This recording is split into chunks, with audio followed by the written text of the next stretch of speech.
Right මේ තියෙන්නේ jet එක්කෝ එකේ ඔරිජිනල් පවර් පැක් එක.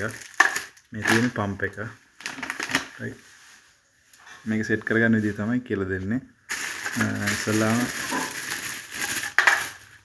මේ පම්ප් එක සිම්පල්. පම්ප් එකට DC කරන්ට් එක මේ තියෙන වයර් දෙක දෙන්න තියෙන්නේ.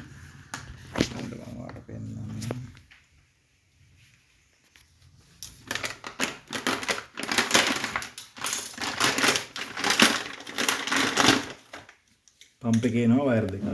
මේ වයර් දෙක මේ තියෙන රතු පාට වයර් එකට මේකේ රතු පාට වයර් එක දෙන්න තියෙන්නේ. සිම්පල්.